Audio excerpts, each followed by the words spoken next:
Meet Swit's latest RGBW panel innovations, the Van Gogh 70 and Van Gogh 100 LED panels. The Van Gogh series uses exclusive edge-mounted RGBW SMD LEDs, which results in an extremely thin 21mm LED panel that is fanless, making zero noise on set. Thinner, lighter, brighter, and quieter. These are the Van Gogh Ultra Slim RGBW panels by Swit. There's an old saying, many hands make light work. This couldn't be more true than with the latest addition to our range of support accessories, the iFootage Spider Crabs. An ingeniously designed set of support arms which go where you go, consistently and safely supporting your valuable equipment, providing you with the time, space, and freedom to create. Spider Crabs provide a reliable, modular system designed to support you, no matter where you find yourself working. This versatile system cleverly combines a variety of practical support options, providing you with even more creative choices and possibilities.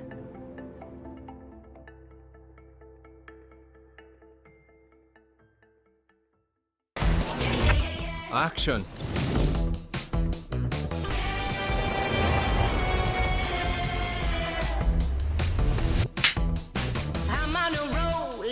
Good. I need more passion. Camera up.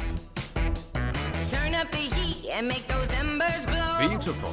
I feel good right now. I'm on fire, yeah, yeah, yeah. I'm on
It's time to change the way we think about lighting. Introducing the new Anglerfish series from iFootage. Boasting cutting-edge color reproduction without sacrificing portability, the Anglerfish series makes cinematic lighting more accessible than ever. The Anglerfish series utilizes a bespoke construction and a new one-of-a-kind LED element to recreate the full spectrum of the sun with unbeaten accuracy. This unique LED element recreates the full daylight spectrum, but without the blue peak that's typically found in even the top studio lighting products.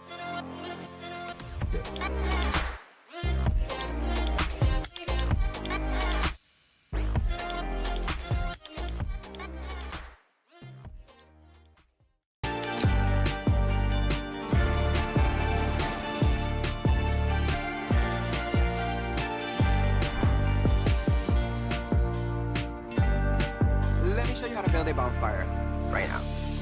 Not just any bonfire, a bonfire.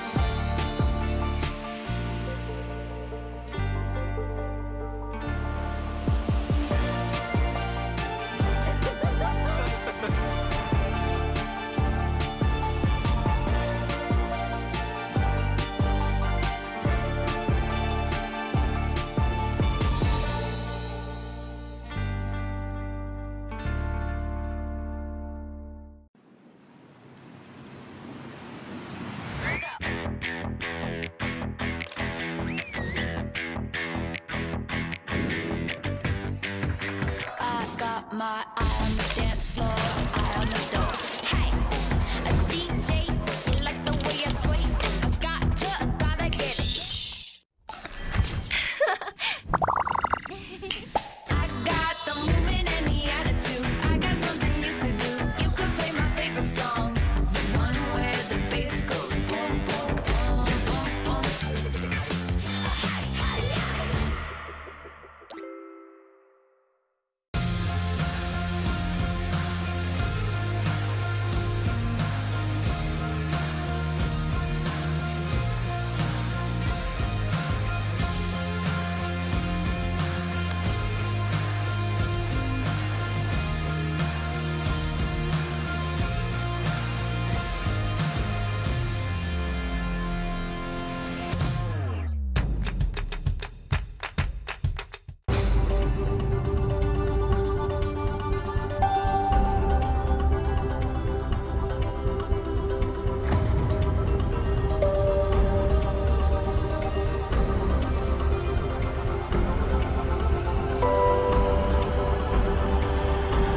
For years, Aperture has created some of the best lighting for studios and feature films. But we also know that not everyone needs a studio to create a film. Introducing Amaran. Meet the Amaran 100D, 100X, 200D, and 200X. 4 brand new lights that bring power, flexibility, and ease of use to the fast-paced world of content creation.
Hi, welcome to ProAV TV. Thank you very much for joining us all.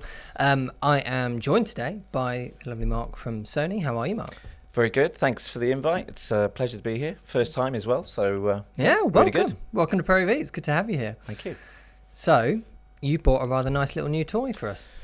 We have, as you know from yesterday, and a great review as well. So thank you for that, Cole. Thank you very much. The FX30 was released, as you can see, very similar to the FX3. So today we're going to have a look at the camera in a bit more detail, a bit of an overview, kind of where it sits, my opinion of it as well, because I've only had it very briefly like you did recently. Yeah. There's not many of them going around right now, is there? Yeah, there isn't. So, but, you know, there's a lot of content that came out yesterday as well. So I think there's a lot of people that are viewing this, and we'll see it later, will can add this today to what they already know, and hopefully give them a better understanding of what we've got in front of us. The questions are flooding in already. There's one guy, particularly Petty, who is who's got lots of questions. So the structure for this, by the way, we're going to start with a little bit of a chat with some slides on the camera, make sure everyone's on the same page with what the camera is, and where it stands in the lineup and everything like that. If any questions, this is not pre-recorded, Jogbird. Don't worry. I can just see your comment there. This seems like it's pre-recorded. It's not. It's live. It's about a 30-second delay though. So we're going to do that. If any of your questions are relevant to what we happen to be talking about at the time, I'll just pitch them to Mark straight away and we'll see if we can get them answered for you. If there's anything bigger like that or something that might be more specific, I will try and save them to the end. If you don't have time to watch the whole thing today, this will be roughly an hour long. Please don't worry, it's going to be available to watch on our YouTube channel after the fact, so that is no problem. It's almost 100%. I was saying it's pre-recorded and then I've gone, oh, okay. I guess that's good. Yeah. Seems like it's smooth. It's nice feedback. So, you said you were starting with a little bit of your own personal thoughts on the FX30. What did you think when you heard it for the first time? Yeah, I mean, a bit, like I said, a bit like yourself, it was... I had it for a very limited time last week. Actually, where are we? This week. And it has to go back tomorrow. So I don't even have any more time to play with it after today. But again, first thing, FX30 APS-C type sensor. It's a new sensor. So for me, I think seeing the look that came out of the camera straight away, comparing it, say, we will compare it to the FX3, we'll compare it to the A7S III. I was very impressed in terms of the detail and I think again that comes from the 6K oversampling. We'll go into more detail in that in a second. So again, it's now that entry level to cinema line as well. So I think the FX3 bridged that gap between Alpha and the cinema line. But the FX30 now gives you that. It's way beyond entry level, as we know, but it gives you access now to that whole ecosystem or that workflow that we have within cinema line. And I think that's a really interesting part, that it is beyond entry level, because of its price point for what people are used to with the cinema line. It is being branded about a lot in terms of what people are saying online, that this is a beginner camera, this is a perfect entry level camera, this is for those getting started in the industry or a film student or whatever. And it is all those things. Absolutely, it's a great camera. But to be honest, there's nothing really that would stop me using this as a day in, day out professional tool. You know, I could picture buying maybe 6 of these for a small production company rather than 4 FX3s, for example, just because, you know, yes, it's a cheaper camera, but it's nearly as good, so you might as well get more of them for the same amount of money. That kind of decision. I totally agree, and I've put in there, you know, for me, I'm a typical photographer that dabbles in video, and I think I've learned so much over the last few years in terms of when we were locked down and working from home and stuff, you know, lighting, sound, and so on. So for me, this is perfect for me. Yeah. I do a lot of stills. I try and capture as much video as I can in terms of very quick snippets and so on. But the fact is, it is beginner, intermediate, and of course you've got the advanced settings as well, if you're familiar with the rest of the cinema line range. And what I really like was, you know, I'm traditionally an Alpha user, so I probably would use the A7S III as my go-to video camera, as a backup to say, as a main video camera. But you know, you've got that front menu at the beginning that actually you've got everything you need. Yes, you can customize within, but you've got everything you need in terms of exposure, log, shutter, iris, and so on. So you can literally switch it on straight away, and the look that you're getting out of the camera, you know, straight out of the camera, you can start, you know, shooting straight away. So again, a lot of people will be watching pretty advanced in terms of filmmaking and video technology, but this now gives that it kind of fills that gap and gives you that access to cinema line, which, you know, I very rarely have used an FX6 or beyond or a Venice. So to see the similarity in menu systems can only be a good thing. Absolutely. It does do quite a good job of straddling those worlds between people who are brand new to shooting video and people who are very advanced.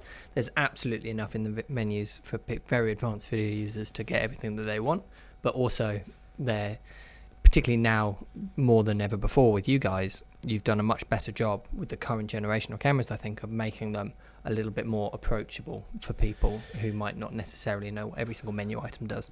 Yeah, that's a really good point. And I think those, you know, 6300, 6400, 6500 users that have been waiting for the next kind of video-centric model to come out in that range, it's also really appealing to them. And, you know, those kind of users that are using that camera will be familiar with the E-mount lenses, the not the full-frame lenses, but the APS-C lenses, which we'll go into a bit more detail later. So this almost is like, you know, a lot of people been waiting for that cameras in that sensor format.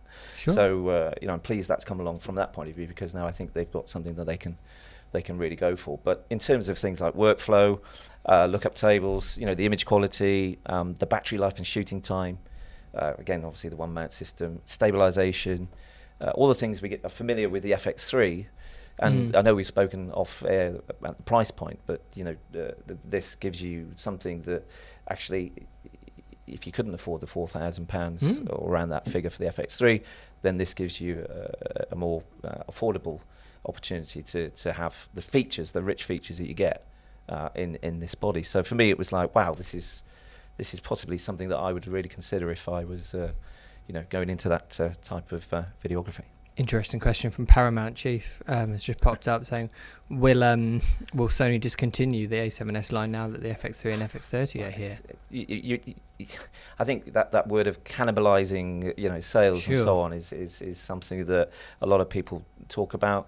It's, you know, if it's not a Sony official line, then unfortunately I can't comment on something like that. But you know, there's no announcement about cancelling, you know, part of the range. So I think as creating video with mirrorless has evolved over the last probably 5 years, really, we are starting to see a much clearer shift between mirrorless cameras that are designed with stills first in mind. There's mirrorless cameras like these ones, which I would still class as mirrorless cameras rather than video cameras, with a video first mentality. And then you do get ones that try and be that perfect hybrid in between. I think there is an absolute place in every single lineup for all three of those cameras at different price points. I guess the A7S does live in a slightly strange place where it is technically in that hybrid place, yet it's got a lower megapixel sensor because it's better at video. And so I can see his point, you know, that maybe seems slightly less necessary now than this. But I love the A7S. I think it's a fantastic camera. Do you know what? I think, you know, if you go back, we spoke about this in off air, and if you go back, I mean, A7S II, when I started Sony 5 years ago, you know, that was our main consumer kind of video-centric camera. And actually, from a competitor perspective, there was a lot more out there in terms of what was available in the market. Since then, we now have these options where you've got the central viewfinder, you've got the alpha camera, you've got the video functionality, and you've got the stills element. Now you've obviously got the FX3 full frame version and the APS-C version of the cinema line. So the fact is you've got three options there. And the most common thing they've got is the workflow and the look and the color side. So in terms of a Cinetone, you've got, which I find, you know, for my kind of work, and I'll probably get a naughty thing to say, but you know, in terms of that, for me is fit for purpose, and I probably, for ease of use, would stay with that. And that's not everyone's cup of tea, I get that. But the fact is you've got these three different formats, whereas a few years ago we only really had one. Yeah, so absolutely. Choice is always a good thing, and that choice between form factor of this versus the A7S is designed with that central viewfinder, like you say, I think is a really nice one. I've done lots of different types of professional work over the years where one would be better suited and the other would be better suited.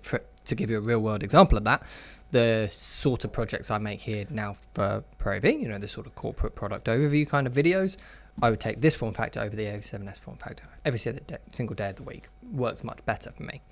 And yet before coming to ProAV, I used to shoot quite a lot of videos for weddings, so wedding videos.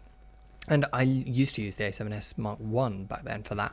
And I was using the viewfinder all of the time. The only time I would ever use the screen was if I wanted to do a higher angle that I couldn't get my eye to the viewfinder. Apart from that, the viewfinder was everything, and people just thought I was a stills photographer.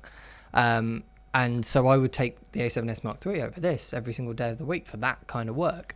So having that choice really enables you to pick the right tool for your job. Totally agree.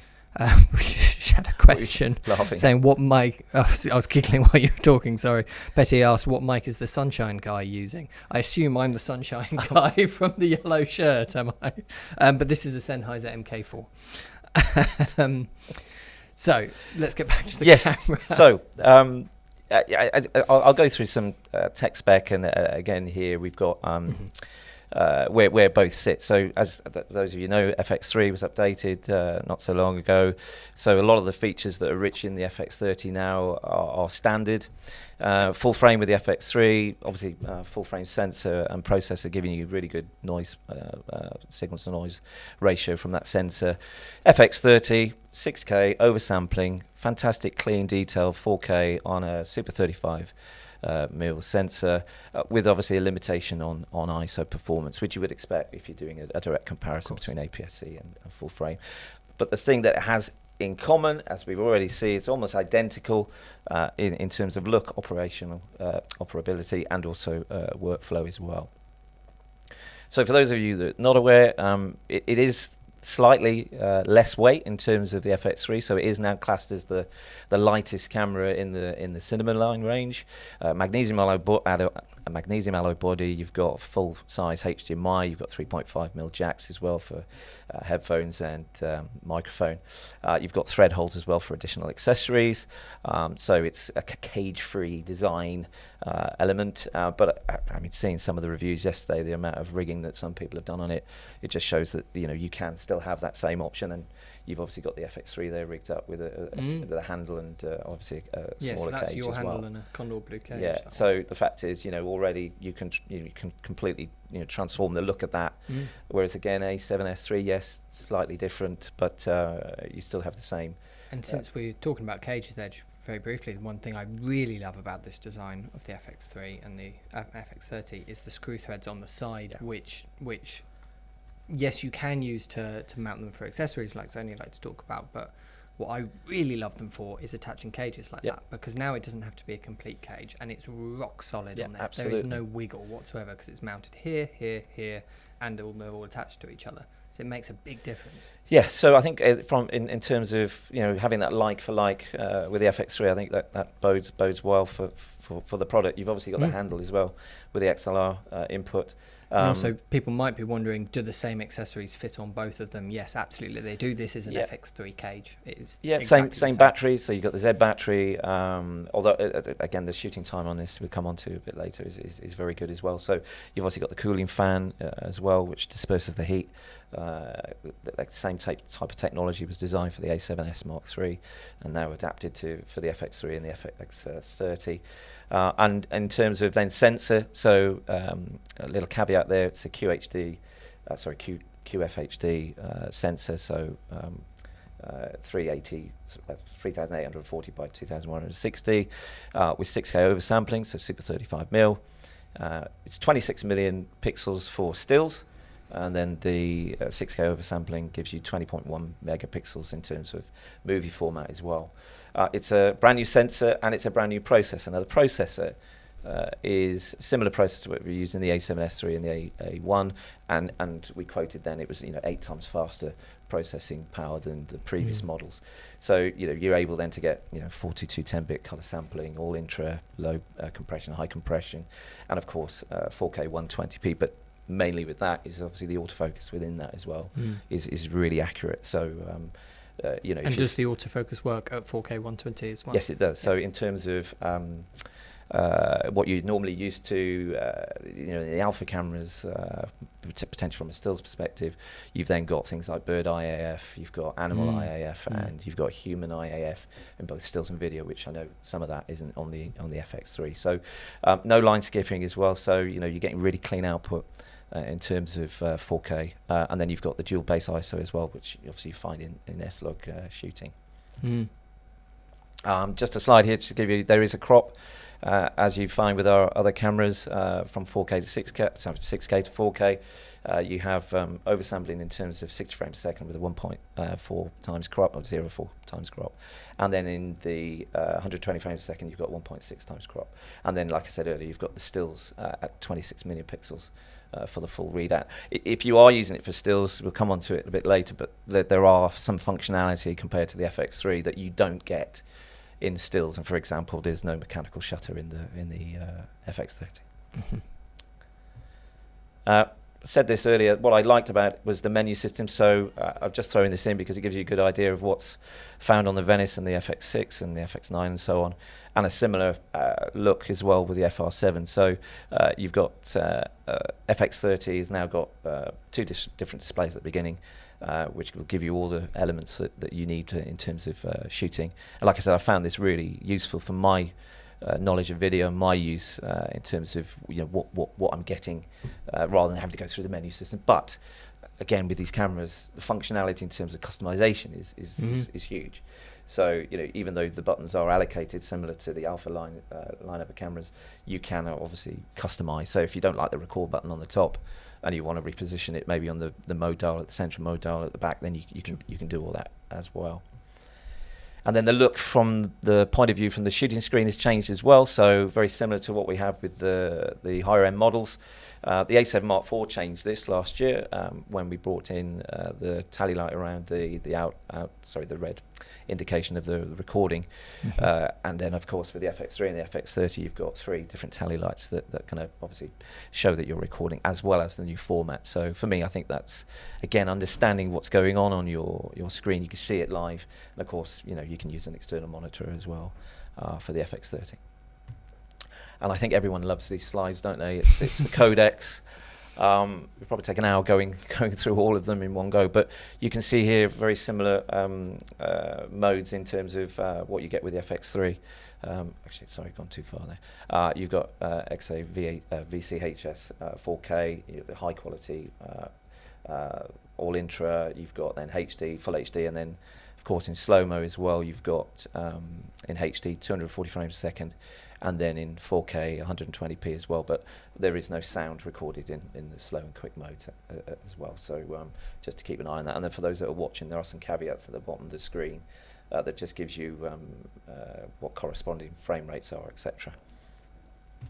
And then I think yesterday we announced some new CF Express Type A cards as well. So for the cards that are in the market at the moment, then in terms of proxy recording, there are some requirements that do require CF Express Type A cards for your workflow as well. So just keep an eye on that. And is that the same as it is on the FX3 and A7S Mark III, where it's mainly XAVCS-I 4K up at the highest frame rates? Yeah, so pretty much the same. Yes, you're absolutely right. And of course, you've got the combination of in the two slots. You've got SD card and obviously CF Express Type A cards as well. And then LUTs. So again, we updated the FX3 a while back, and in terms of that, now this is standard with the FX30. Even I managed to upload some LUTs in preparation for what we were doing this week. It is relatively easy. You obviously need to create a container on your SD card, and you drop that in, and actually you get an instant look, which you can find online. We have a website that also has ambassador LUTs as well, so you can download. And I've put the website up there. So if you are not aware of that, you do have to register your details, but it gets downloads or gets sent to you via your email. Gotcha. And I downloaded a couple yesterday, and they're adding a little bit of extra value to what's already built into the camera. But you can upload up to 16 different presets. LUTs, and you've got presets as well. So in terms of the look, now you can completely change that in terms of what you want to get out of the camera. But at the same time, obviously that's been updated on the FX3, so now standard with the FX30. And then you've got 3 log shooting modes, so quick access to change your exposure settings. So flexible ISO, Cine EI. So you're changing the exposure index, and also a quick mode to get that as well. So I found that really easy to use because, again, in terms of base ISO, you might want to do that, and also in terms of accessing a mode that you're maybe familiar with the FX3, FX6, then you've got that to add as well. How are we doing on questions? Good. There's lots coming in. Should we pause? Yeah, if you want to do that. So take a glance. I'll just scroll back to the beginning, some of them. Is it 10-bit capable all the way? Yeah, there isn't really any modes that you can't do 10-bit in, is there? Well, let's go back. So I don't... I mean, there are 8-bit modes, of course. Yeah, of course. But in terms of sampling, no, you're absolutely right. You can do things like the Full HD 240 in 10-bit. You can do the 4K 120 in 10-bit. Just go back again as well. So, 10-bit capable all the way. Yeah. Talking about when will it be available in Europe, things like that. In price differences, you'll have to talk to your local dealers for that one, really. What is the data transfer rate and charge time via USB-C? That's a very specific question. I knew something. I said that offline, didn't I? Yeah. Yes. We'll have to. I imagine that. I do have a spec list, and we're gonna have to look all the way down for that one, but we can get back to you on that. But you can charge it via USB-C, which is yes. I mean, I'll come on to that a bit later because it was one of those things that if we don't get asked about, I've got a very small statistic on it. So you have actually got that with you. Yeah, but it will be. It's very similar to what we did with the A7 Mark IV. Gotcha. And of course, then from a charger perspective, you can also use it for USB streaming. Yes. Which the same kind of frame rates again, whether you're in PAL or NTSC. So I think NTSC, you can stream. USB streaming at 4K 15 frames a second, I think it is. So yes, so I've got a little bit more information on that. The FX30's 4K seems to have almost the same width as the FS7 in UHD 4K. Is it a lightweight successor to the FS5 series? I mean, it's the same size sensor and it's 4K. Obviously, it's a very different style of camera than the FS7 and FS5 back in the day. It could be a little bit of a spiritual successor in terms of fitting into the same shooting style. But this is a very different style of camera. Yeah, absolutely. I mean, it is a good question, and that might be not an assumption, but certainly something you relate to if you're used to that format and you've got that camera. But yeah, this is a completely whole new setup. It's also a much more modern sensor. I actually did some side-by-sides, which is a video that I'm planning on coming out fairly soon, maybe in a week or two, where I got a FS7 Mark I that we had in second hand and did some image comparisons between the two of them, and the difference is night and day. You know, the FX30 is so much better in terms of the FS7, which is really big deal because that is still held up as a bit of an industry standard camera across the market for broadcast here in the UK. Most people have now moved on to the FX9 and the FX6. It's not used as much anymore, but for a lot of people it is still their sort of their benchmark reference, if you know what I mean. Yeah, no, totally. Patty's been thinking about trying it with Xperia phones.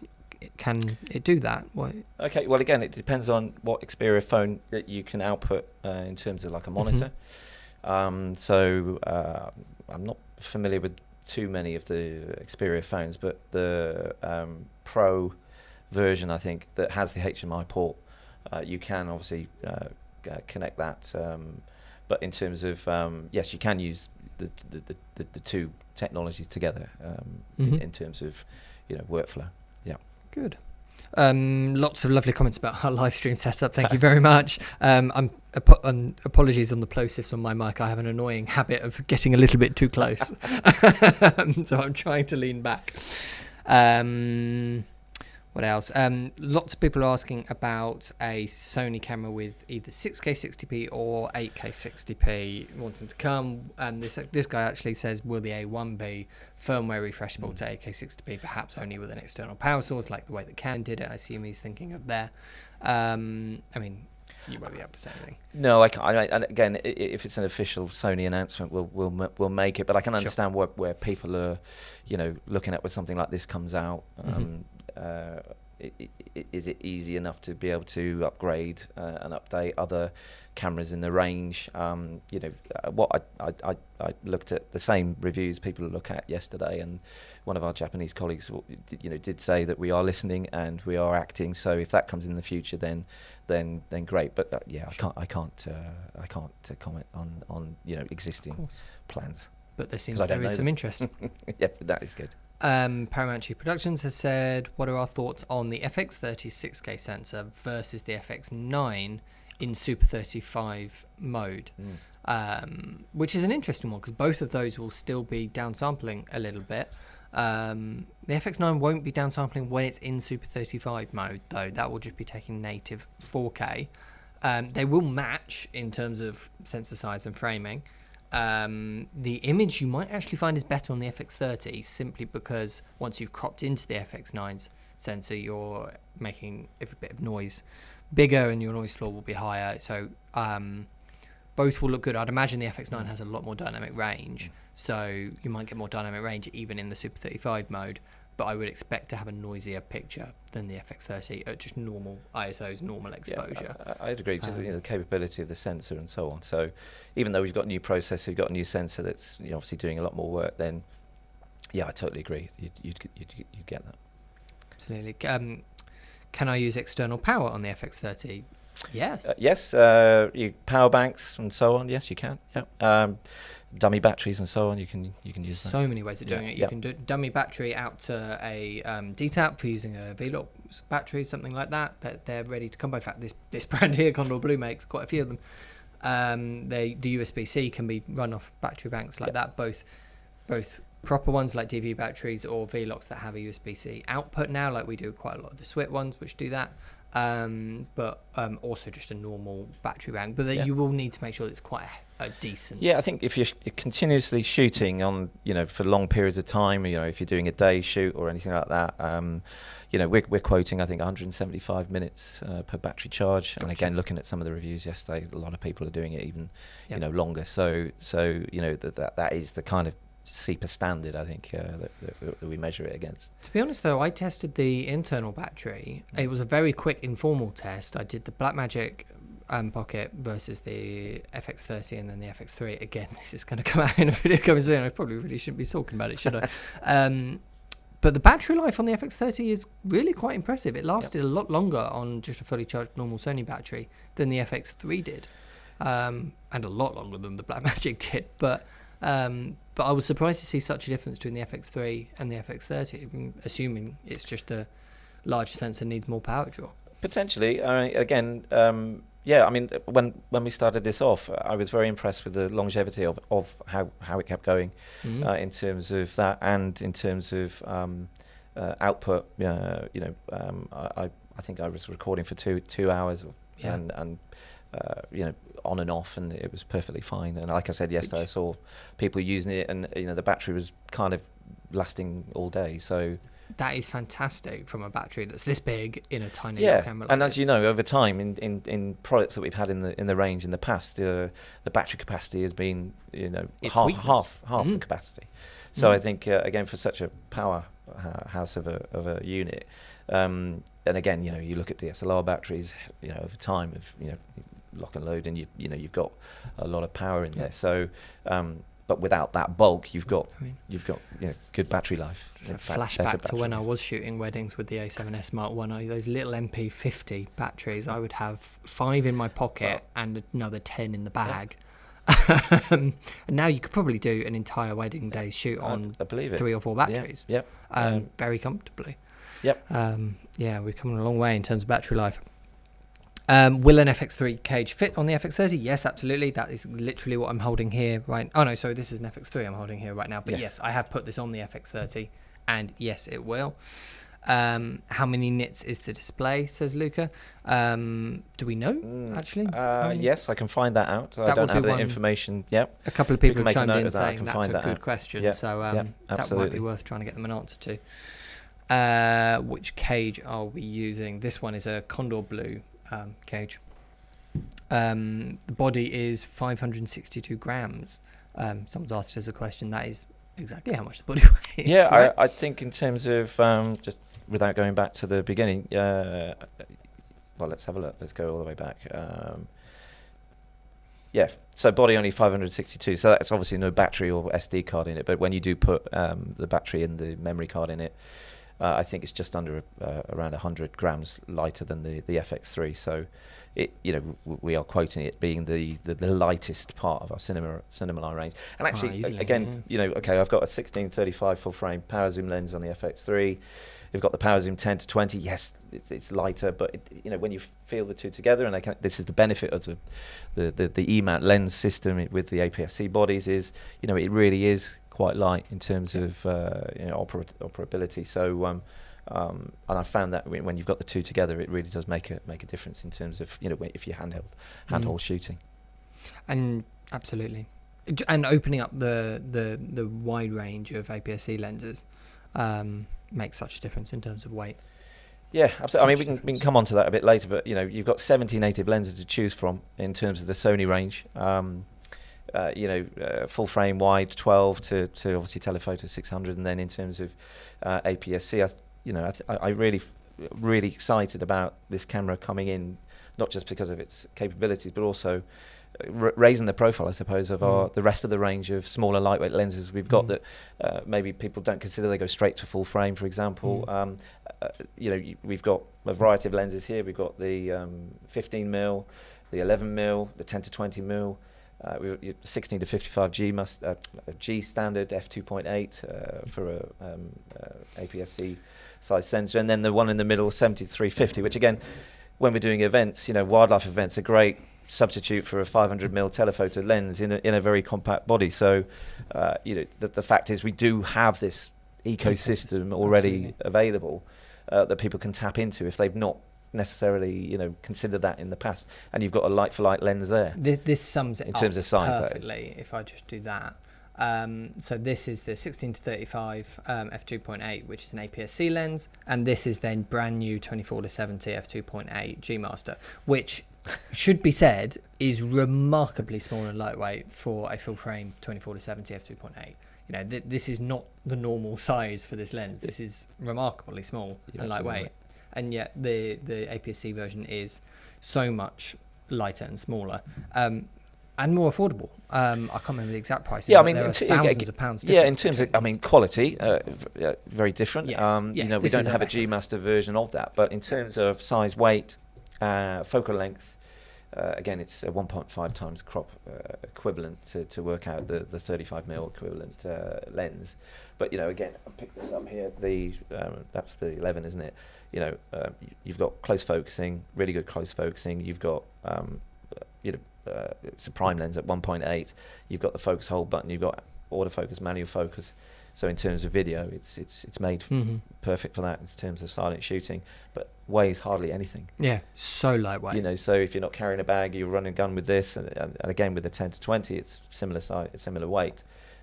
You don't even know you've got it on you, so chuck it in your coat. Rather that I think is really the main impact of that, is that you can add that. Normally, particularly in the full frame world, you start adding lenses to your camera bag to take around with you if you're traveling or something like that, and you really start to notice the weight difference. Yeah, you do. Chuck that in your bag, you won't notice it's there. We almost go back to that time where mirrorless cameras came out, and DSLR, that kind of transition between the two pieces of technology. The quality is in there, whatever you're looking at in terms of E-mount lightweight lenses. But I mean, you can go even further. We've got like a little 16mm pancake lens. So again, at a very affordable price, which weighs nothing. So I think for me, the end user now can discover this type of lenses better than they probably have done in the past. But don't forget, the 6400 users, 6300 users, and 6500 users, they would be familiar with that. So those lenses will obviously still fit the new camera. And if you've got a full frame camera, you can swap the two between both formats as well, which again, without the use of an adapter, and you have the native autofocus. The other thing that's really nice that might expand, again, we were talking at the beginning, people talking about this as an entry-level camera. It almost irritates me a little bit because it's so much cinema more line. Entry to cinema line, if you like. But the reason I bring it up is because the amount of high-end cinema glass out there that is Super 35, there's tons. It's much easier to rent Super 35mm cinema glass. It's much easier to have zooms in that. So there's brands like the Fujinon MK zooms, which are gorgeous. There's the DZO Film Pictor. There's the Kina 25-70, which is a really, really lovely sharp lens. If you're in the market for cinema zooms, you're going to have a much easier life putting a little FX30 on the back of it than putting an FX3 on the back of it. Or an FX6 or even FX9. And so there are a lot of, that smaller sensor really opens up a lot of doors. Let's just go through a couple more of the questions. They're really coming in thick and fast. Thank you for all the questions, guys. So Adam asks, have you seen better performance out of the IBIS versus the FX3 due to its smaller sensor? Really interesting question. No, personally, in terms of you've got 5.5 stops. The official quoted stabilization is the same. Right? That's why you guys do good work. I didn't test it, but I did see some people testing the stabilization on the FX30 in isolation. I don't think I saw any comparisons to the FX3 with it, but certainly seemed to be what you've seen from absolutely, which is good. I totally agree, and my answer on that is it's inheriting the stabilization that we've had in the alpha cameras. That's obviously then been put into the FX3, and in terms of handheld steady, the mode on the camera is steady shot. The fact that you can use that automatically with lenses, and you can manually adjust that depending on the focal length of your lens as well. So it isn't just an always on mode. You can switch that on and off, and you can adjust it. And then I don't know if we already passed it, but the active mode, we'll come on to that in a second, but the active mode where you can actually take the metadata from from the actual readout of your footage into post-editing, and then correct it again. There is a slight crop with that, but yeah, I've not had the chance to test that, but when, you know, it's not made me look at it and go, oh, that's a bit different to what I'm used to. No, so certainly seems it's in pretty line much, with what yeah, we're I would used to. say pretty much in line. We're getting so many questions, we're going to struggle to get to the rest of these slides. I think it's probably best to prioritise some of the questions, right? Yeah, is there any slides in there that you really want to make sure that I can get through to the end of this very quickly, and we'll then have a comparison between the three models. So fine, FX30, FX3, FX6, and you can, you know, again, people can see this, but again, straight out the camera, we've got a Cinetone, we've got the creative looks. Now, whether you like them or hate them, the fact is that, again, somebody that's coming in, you know, picking this up maybe for the first time, you've got some incredible opportunities to have to influence the way your footage looks, and you can delve deeper into that and change, you know, sharpness and so on. And then, of course, you've got your assignable LUTs. You've also then got the 3 new modes in terms of, you know, for this camera, flexible ISO, Cine EI, and then Cine EI Quick as well, when you automatically setting the base according to the exposure index as well. And then just a little bit more about the dual base ISO. Now, these are under Sony testing, but again, looking at yesterday's content creation that's coming out from different people, you know, I think the 14 stops of dynamic range for a sensor of this size in those base ISOs is pretty impressive in terms of how clean and you know, low noise the both settings can give you. I wanted to cover this as well because the autofocus, again, I think I might have said earlier, is in terms of I'm not a manual focus user, but although obviously I can use it, what I, you know, always talk to our customers about in terms of still photography is the autofocus, how sticky it is, how accurate it is. And I've been using it a lot more in the last few years in terms of video for eye autofocus. So if I set the zone area to my face, I know that around the rest of the frame, that nothing's going to hunt, nothing's going to move. If my kids come into the frame and I'm just focusing on my face, that eye autofocus will stick, and it will not move. And again, if you're moving or vlogging or anything like that, then that does. You get the same features that you get with alpha cameras. Focus maps being added, which we found on the A7 Mark IV, which obviously gives you, you can measure the angle of, visualize your depth of field as well. And breathing compensation, as more and more lenses now we're adding to the range that have this, not only you can switch this on, but you can also adjust it post-editing as well. And I said earlier, in terms of 4K tracking in 4K, autofocus tracking in 4K 120p, you're using 495 phase detection at autofocus points in terms of movie, and if you are using it for stills, then you've obviously got the wider coverage, which is around about 90% of the sensor, which again you find on cameras like A7 and S3, A7 Mark IV, and so on, depending on what model you're looking at. And then coming back to the image stabilization, active mode, again, you can take that metadata out and put it into software such as Catalyst Browse Prepare, and also there's a new plugin as well which has recently come out for Premiere Pro. Yes. In terms of being able to do that without having to take it out and edit it and then bring it back in and so on. So just to be aware of that one is that there are some charges with certain elements of software. Sure. But the best thing is to visit our website to find out which one of those. But again, it isn't just about stabilization. You can upload lookup tables. You can adjust the breathing compensation as well, rotation and shot mark in the metadata. And having that inside your NLE is fantastic. So for Premiere Pro users, that's going to be fantastic. And I use Premiere Pro a lot. So I think, you know, for me, when I do get my hands on this again in the future, I think that would be something I'd be looking at to test myself, because you know, if it can do it, if the workflow for me is reduced considerably in terms of timing, then I can get more content out quicker than hopefully we'll see it in the other NLEs soon. Yes, well, we'll have to wait and see on that one. And then this is the slide that I wanted to bring up. So we've rushed through that, but in terms of timing, so you can see here, for those that are watching, that you've got the FX30 on the left, FX3 version 2 with the update, and the FX6 as well. So in terms of... The first thing that jumps out here is just how similar all of these cameras are. So I think if somebody's looking and thinking, has it got this, has it got that, or I've missed this from watching something else, then you can pretty much see that in terms of you know, movie recording, codecs, etc., it's pretty much the same. Of course, as you would expect with the latitude of a sensor this size, it's going to be different to the full frame sensor. But in terms of look, log setting, obviously it doesn't have a variable ND filter built in the FX30, FX3. Focus assist, stabilization again. So that question earlier, I don't think we'll see any difference between the two, and we'll certainly find out if that is the case. The XLR handle is obviously an additional accessory if you want to buy it so you can buy it body only and then as a pair as well. Yeah. But if you've already got that with the FX3 and you're going to be looking at the FX30 to complement it, then as you said earlier, it will fit both as well. Obviously via the HDMI full size, you can output 16-bit RAW as well, not internally, so you'd have to do that externally. And then you've obviously got timecode gen lock and so on with an adapter. And so pretty much, I think from that you see that I don't think there is, other than the mechanical shutter not being used on the FX30, and there are some other functions in terms of stills that it won't have compared to the FX3. There is actually some big still.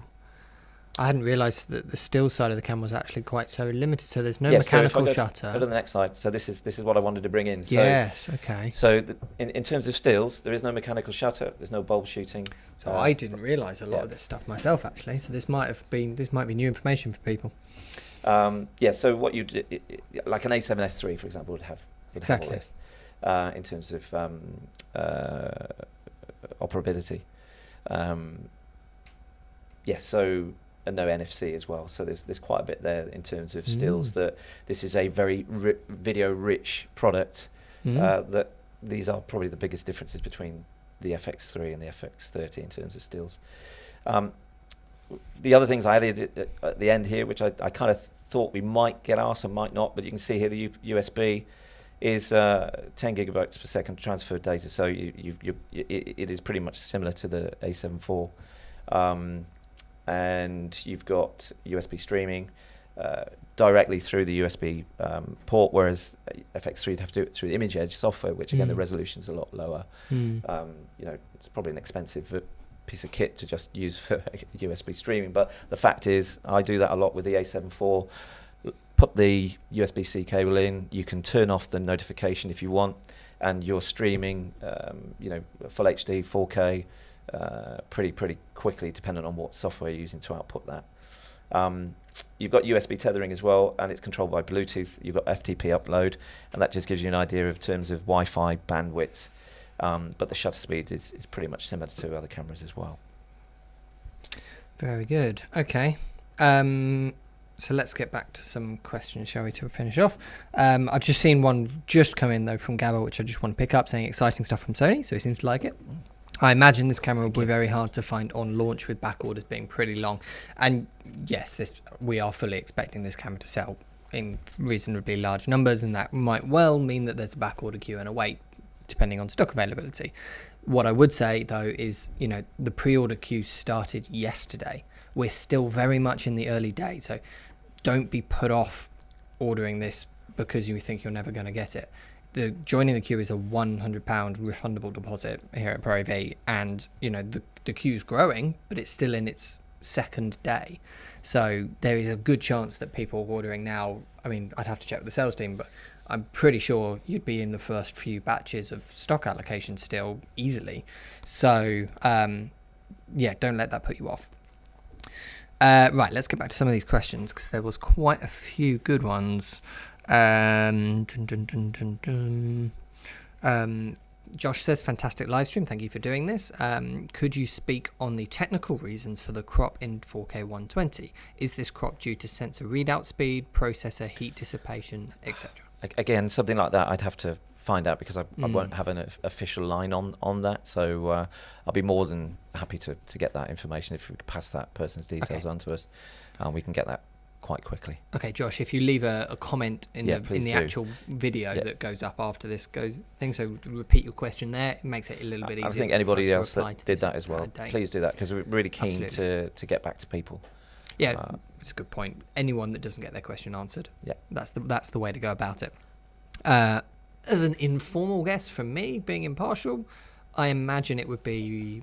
it's not processor, because it's the same processor inside. It might be sensor readout speed, would be my guess. But yeah, we'll see what the official line is when we get that. Is the screen 120 frames a second? If not, when will it be? And is it in the plan list? What kind of screen is it? It's not a high refresh screen, No, right? it's not. 60 no. hertz, I think. Conam says, where is the sensor from? Is it a new sensor made by Sony, or is it a sensor from the FS7 and FS5, or the A6000 series? All I know that it is a new sensor. Yeah. So I can't obviously comment on if it's from a previous model, but what we know in terms of the technology output, then it from my point of view, my opinion would be it's a completely new sensor. From my initial test so far, it doesn't behave like any other camera. Right. So and I don't I don't think there's any other kind of technology we've had something like this in the range. And again, for it to work with the Bionic XR processor, then could we have easily put in an A6600 sensor? Probably not, to get what you're getting out of this camera now. I don't think so. Yeah. My guess would be that it's a new one. But again, and there has been enough of a time gap since the last ones. Yeah, there's been in terms of APS-C development, then exactly. We're talking quite a big gap. Years. And Sony made quite a few sensors, so that makes sense. Janso is asking, is the external 4K RAW recording oversampled? Which is a very good question. It won't be, because RAW can't be oversampled. So I imagine it will be cropped in a little bit, is it? Yeah, again, I mean, we'd have to check that out, but yeah, that makes sense with what you're saying. As far as I'm aware, the technology for it to actually be a RAW output means that it can't be taken from one side of the sensor and oversampled down. The two don't go hand in hand. So I imagine it will be a slight crop. Again, I can double check.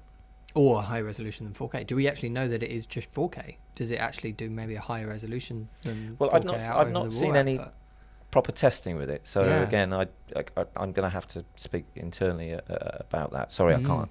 No, I don't want to guess and give you the wrong answer. By the engineers. Yeah, but again, I can find out that if it had, I'm sure we would have tested that. Interesting. I'll try and test that myself as well. Okay.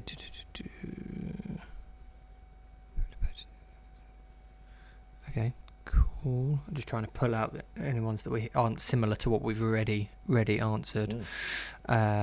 Is it compatible with Atomos? Yes, it will be compatible with Atomos's. It presumably will be.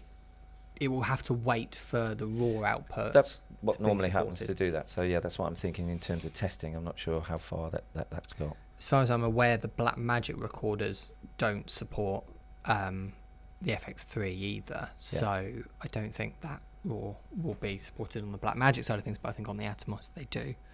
I think, from memory. Can you record a higher bit depth externally? The RAW output would be 12-bit, will it? Or will it be 10-bit? From what I've read, yes. So I think that would be at 12-bit on that. Can you talk about the stills capabilities? You mentioned it's electronic shutter only. Is everything else the same as the FX3? In-camera, frame grabs, etc. all the same? We brought up the slide that had some of the differences, didn't we? So we might have left that question before that. He specifically mentioned in-camera frame grabs, though. Do you know about whether it can do that? I haven't tested it, but I would have thought that's a functionality that is pretty much the same as the FX3. So I think what I need to do is go away and have a look at that, and we can get back to that person. But my guess would be, in terms of playback, and you can do it on other alpha cameras going right back to as far as I know. So you can go into it, depends what you're shooting. If you're shooting 8K, obviously not on this, but an A1, then the resolution is going to be a lot higher. In terms of if you're shooting full HD, then you should be able to take a 2 million pixel grab for that in camera as well. A 4K, 8.3, I think it is. Something that like makes sense. A couple of people are just saying it must be the worst nightmare answering tech specs on a brand new camera that you've barely touched. Yeah, So I think I've had about 5 or 6 hours with it, and spec list came through late yesterday once all the content creation came through. So, but no, I appreciate your time speaking to your audience today in terms of what we do know. But I mean, obviously we can't answer something if we don't know it. No, but again, we can find out. We've got a here good to do our relationship best. with our colleagues in Tokyo as well, so we will get back to people where we can. This is an interesting one from Darren. He says he's not quite sure about the pricing. Do you think you're undercutting the FX3, or does that camera still offer better value? A really good question. I think we're always going to be thinking that, and I think also what tends to happen when new models come out, all brands, you price reposition different. The one that was there before, when quite frankly, the previous model is still, fit for purpose. In terms of FX30, obviously it's starting from afresh, so it hasn't got anything to supersede. Personally, I don't think so, because they offer two. Although they're very very similar in operability, workflow, and so on, this offers they offer something very different in terms of full frame APS-C. So they're the same camera in all aspects other than the sensor. Yes. But the sensor is the heart of a camera. Yeah, absolutely. Two cameras with different sensors are not the same camera. No. So they're both. I mean, if you think, when the FX3 came out, which isn't too long ago, and we spoke earlier about brands bringing out cameras quite frequently, and I think in the last few weeks there's been a number of brands bringing out, or the last few months, brands bringing out cameras into the market. This sits in a good place. So I personally don't think that this will have an effect in terms of sales on this, because they're both, they have a place in the market. Sure. Jason just said, can we give the Sony representative a raise? He's taking all of our annoying questions like a champ. I'd do the same if you were all here now, so no difference. No, it's in good. person. Questions are great. No, they are. It really shows, and it's also great that this is a camera that is so similar to things that we've already seen. Like we said, it is very, very similar camera in many, many ways to the FX3, and yet there is so much interest in the minute differences between them. It means people are really strongly considering which one might be better for their work.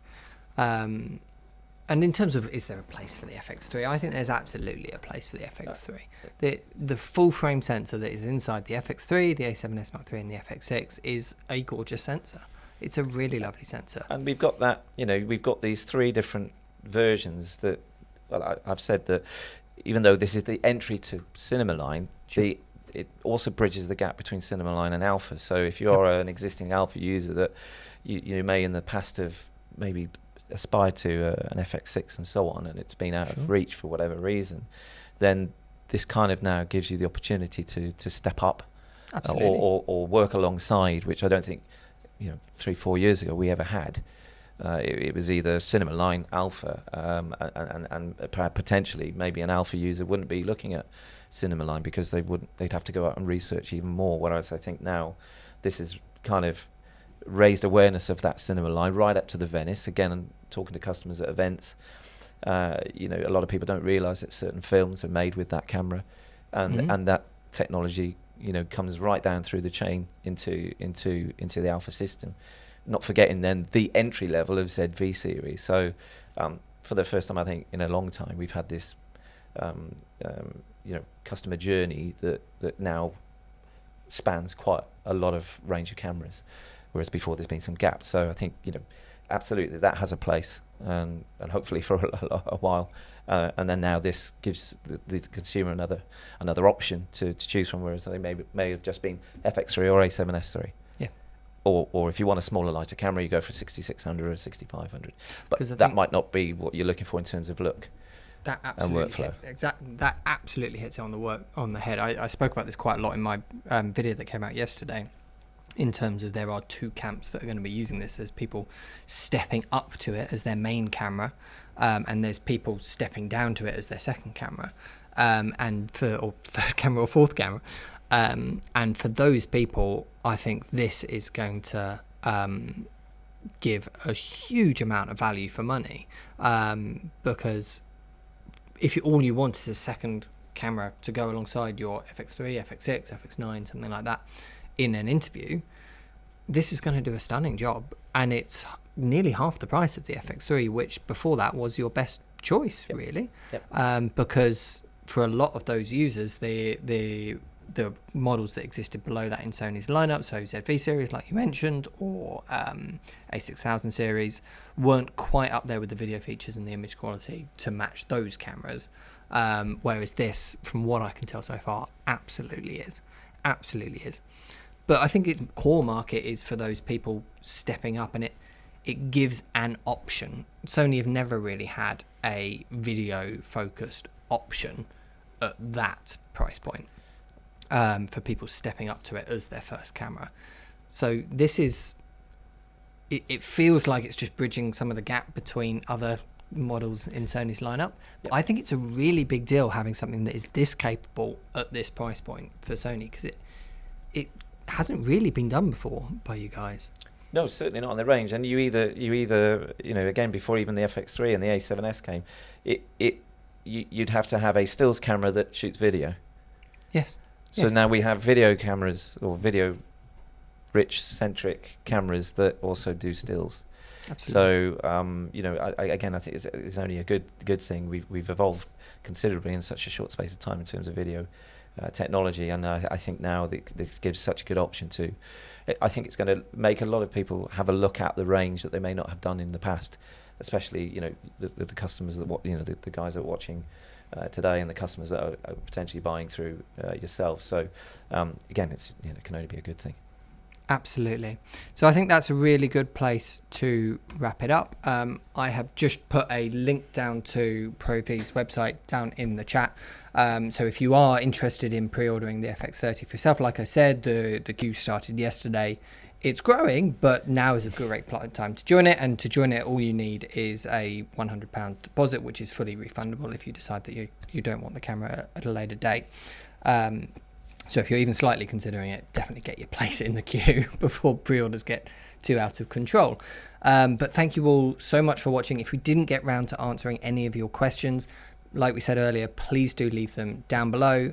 Or if you're watching this after the fact, of course, if you're watching it recorded later, leave the comments down below. We're going to be monitoring those comments and getting back to you with any of the more specific questions from today. But yeah, thank you so much, Mark. I think that was really good. No, thank you for the opportunity to be here and talk about the FX30, and good luck with the pre-orders. Thank you very much. Right, okay. Thank you very much for watching. I'll see you soon. Bye.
Meet Swit's latest RGBW panel innovations, the Van Gogh 70 and Van Gogh 100 LED panels. The Van Gogh series uses exclusive edge-mounted RGBW SMD LEDs, which results in an extremely thin 21mm LED panel that is fanless, making zero noise on set. Thinner, lighter, brighter, and quieter. These are the Van Gogh Ultra Slim RGBW panels by Swit. There's an old saying, many hands make light work. This couldn't be more true than with the latest addition to our range of support accessories, the iFootage Spider Crabs.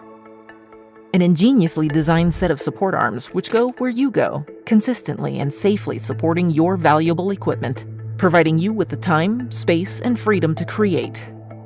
Spider Crabs provide a reliable, modular system designed to support you, no matter where you find yourself working. This versatile system cleverly combines a variety of practical support options, providing you with even more creative choices and possibilities.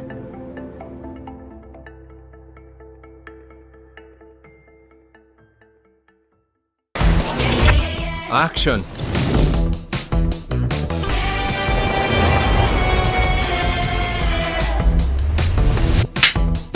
I'm on a roll and I'm ready Good. to go. I need more passion. Camera up. Turn up the heat and make those embers glow. Beautiful. I feel good right now. I'm on fire, yeah, yeah, yeah. I'm on fire. How much you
It's time to change the way we think about lighting. Introducing the new Anglerfish series from iFootage. Boasting cutting-edge color reproduction without sacrificing portability, the Anglerfish series makes cinematic lighting more accessible than ever. The Anglerfish series utilizes a bespoke construction and a new one-of-a-kind LED element to recreate the full spectrum of the sun with unbeaten accuracy. This unique LED element recreates the full daylight spectrum, but without the blue peak that's typically found in even the top studio lighting products.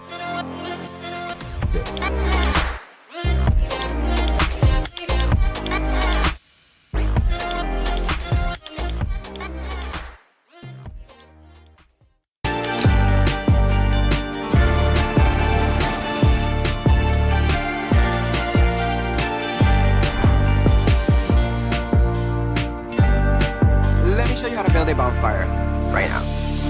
Not just any bonfire, a bonfire.